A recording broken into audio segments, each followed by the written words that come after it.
Terima kasih saudara, Anda masih bersama kami. Saudara, hujan deras dan angin kencang mengakibatkan kerusakan di sejumlah daerah. Di Surabaya, gapura perbatasan Kabupaten Sidoarjo dan Surabaya roboh. Sementara di Banyuwangi, pohon beringin tumbang dan menutup Jalan Raya Banyuwangi Jember.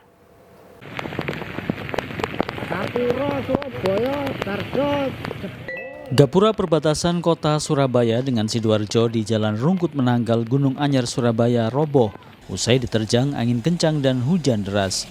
Saksi mata Supardi mengatakan gapura dari besi itu tiba-tiba roboh. Selain angin kencang dan hujan deras, diduga gapura roboh akibat tiang penyangganya keropos. Beruntung tidak ada korban jiwa maupun luka sebab saat gapura roboh tidak ada pengendara atau warga di bawahnya. Angin kencang, hujannya deras, terus ambruk, dan cuaca sepi, tidak ada kendaraan, alhamdulillah tidak ada korban. Tidak ada korban ya tadi Pak? Korban. Ya Pak, untuk kondisi gapuranya sendiri ini seperti apa? Layak apa enggak Pak? Kondisi gapura sudah lama mau diganti dan sudah tidak layak. Sementara di Banyuwangi, tepatnya di jalur pegunungan Gumitir, Desa Kalibaru Manis, Kecamatan Kalibaru, pohon beringin berdiameter sekitar 1,7 meter tumbang dan menutup Jalan Raya Banyuwangi Jember. Diduga pohon besar di atas bukit ini tumbang akibat tingginya intensitas hujan beberapa hari terakhir. Beruntung meski saat pohon tumbang lalu lintas sedang ramai, musibah ini tak sampai menimbulkan korban.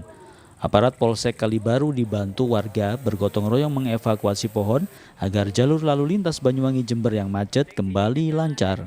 Jalur Gumitir tepatnya di atas Patung Gandrung telah terjadi bencana alam yaitu robohnya pohon yang melintang di jalan sehingga arus lalu lintas baik yang dari Banyuwangi Gumitir sepanjang total, sebaliknya juga yang dari arah Gumitir juga demikian sementara masih macet. Petugas mengimbau warga maupun pengguna jalan lebih berhati-hati saat melintas di jalur dataran tinggi sebab ancaman pohon tumbang maupun longsor berpotensi terjadi pada puncak musim hujan kali ini.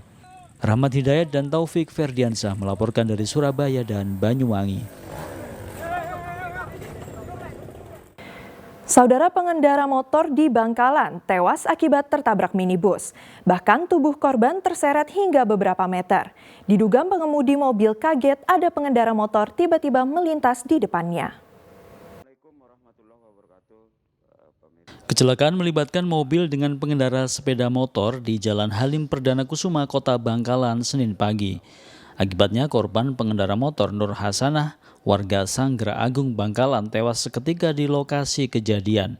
Kecelakaan bermula saat pengemudi mobil minibus MZ warga Socah Bangkalan melaju cukup kencang di lokasi kejadian. Tiba-tiba dikagetkan dengan sepeda motor korban yang melintas.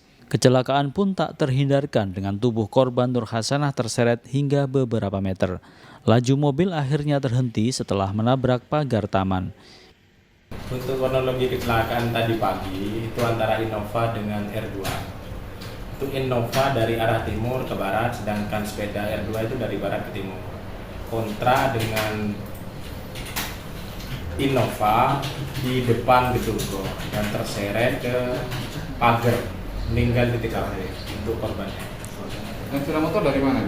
Dari arah barat. Dari arah barat. Jadi mobil ini Oleng. Dari arah timur. Belum, kita masih dalami itu untuk penyebab kecelakaannya. Untuk posisi titik memang agak di sebelah kanan. berarti ini nyerong ke kanan ya? Agak ke kanan, ya, sampai masuk ke pagar.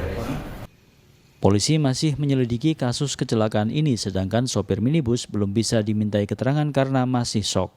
Salina Wali melaporkan dari Bangkalan. Saudara, bus penumpang jurusan Bojonegoro Surabaya menabrak rumah dan warung di Jalan Poros Pantura Lamongan. Akibatnya para korban terluka akibat benturan.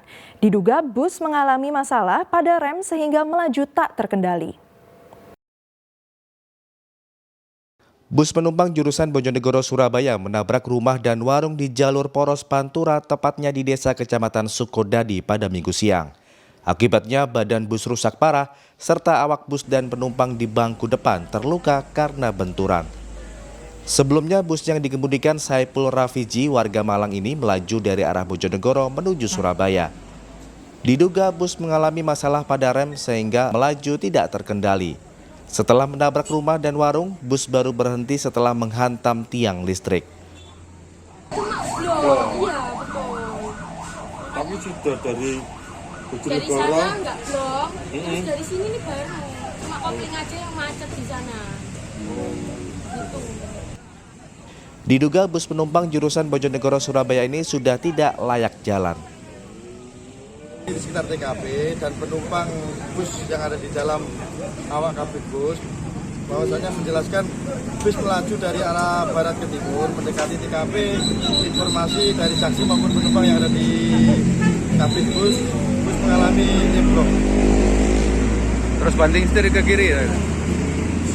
Setelah itu karena mendekati traffic light, posisi lampu merah dalam kondisi merah sehingga bus dibanting ke kiri masuk parit menabrak rumah atau warung.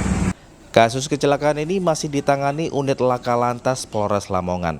Sapari Ranuwijaya melaporkan dari Lamongan. Memasuki masa tenang, alat peraga kampanye di sejumlah ruas jalan di Surabaya gencar ditertibkan. Informasi selengkapnya usai jeda pariwara berikut ini.